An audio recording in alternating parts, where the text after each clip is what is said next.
Hello and welcome to the Bayside Yankees New Balance pregame show. I'm joined today by head coach and proud new father of a new baby boy, Bobby Cruz. Welcome to the show. Congratulations, Coach. Thanks, Trent.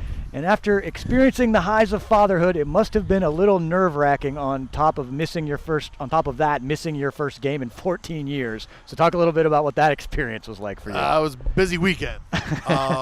It was great. That I'm glad you're a part of the team this year because I was able to listen to all 4 games in the hospital. That's right. So so I was able to follow along, and it's definitely gut-wrenching when you're hearing what's going on. You're more nervous listening to it than being there. Yeah, the Yankees dropped their first 2 games of the year, but they played well. They won 2. They were really only a solo home run away from possibly going 3-1 and winning the pool.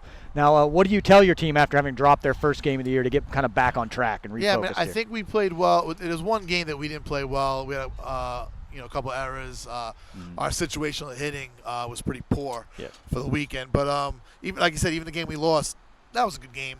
Mm-hmm. I think we played well overall. Again, the first weekend away together, it's always a learning experience for everybody. Yeah. Will you fire coaches Connor Burke and Rob Ravar for blemishing your undefeated season? Yeah, those guys did an excellent job. Continue to look sharp. This will be the heart of the order for the Gators. So this will be a tough one. That's a grounder to Hernandez at short. Picks it up. Throws it to Steffel at first, who's high, and got him as the runner slid into first and cut Chris Steffel's legs down, and he is down and he is hurt. As he jumped off the bag and was coming down, they're trying to figure out what's wrong with him, and he is rolling around. He is in pain. As he made the play, came down, and I don't know if he tried to catch himself with his hand, and they're all out looking at him. They immediately came out as he is in a ton of pain. And this is not good for Chris. Let's hope he's okay. They're trying to figure out what's wrong with him. As the athletic training staff here might possibly still be gone, as Vanderbilt was in Omaha for their national title game last night. And nice job by Bogart there as he goes over, pats him, says he's okay, say he's sorry there. They got there at the same time. It wasn't really Bogart's fault. He kind of went low to avoid Chris Steffel. Steffel came down on to the bag as Bogart got there, and he's still down.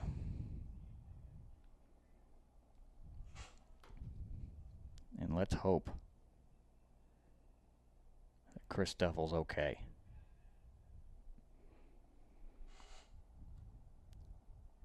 And that would be a big loss for these underclass prospects. He seems to be standing up. And there he goes. He's going to stand up. Nice round of applause there for Chris. He's going to walk it off here, but he's having some hard time putting some weight on it. And he's going to get a little help here from Coach Bobby Cruz. He's limping a little bit, but he is walking off. And still smiles. Even though he's wincing, he's smiling. As this has been the bane of the Yankees' existence, leaving runners in scoring position. They had the bases loaded with no one out and a chance to win this, and now it's bases loaded with 1. Big at-bat for Sabo, who calls timeout, doesn't like it.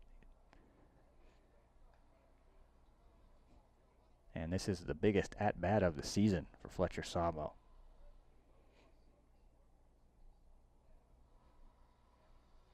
Swung on and missed strike 3. So early with the curveball down and away. And that's a swinging strike 3. And that will be 2 away and bring up Dan Delgado. Huge strikeout there for Carson early. And now the Yankees have 2 away with the bases loaded to Delgado. Did that hit him? It hit him. He hits Dan Delgado in the wrist. And the Yankees will come across and score the run. After a strikeout by Sabo, the ball hits Delgado, and that will be it. The Yankees win on a hit batter to end the game.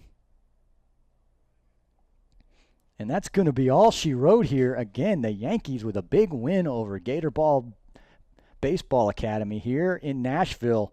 They win their opener 2-1 on a bases loaded 2-out hit batter as Dan Delgado takes one for the team and gets the RBI any way he can.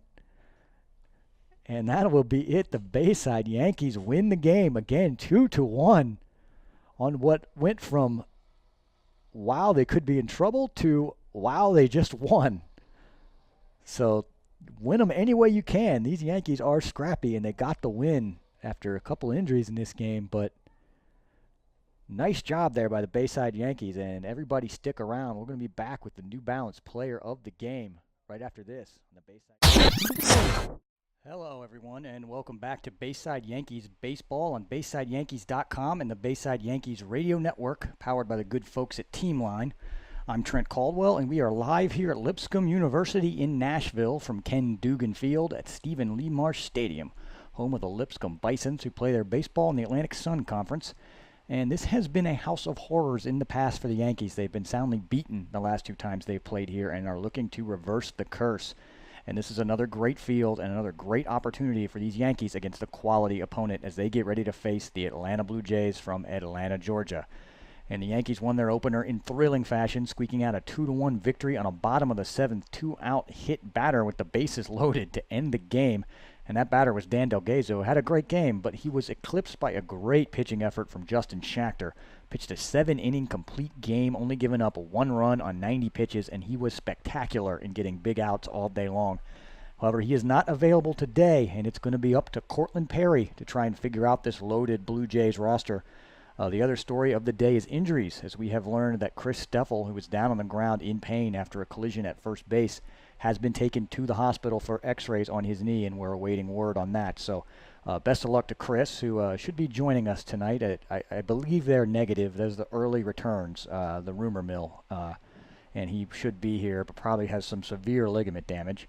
But, you know, good luck to him. He's a tough kid. He was still smiling while he was wincing through the pain as he limped off, and let's hope for the sake of him and his family that he's going to be okay.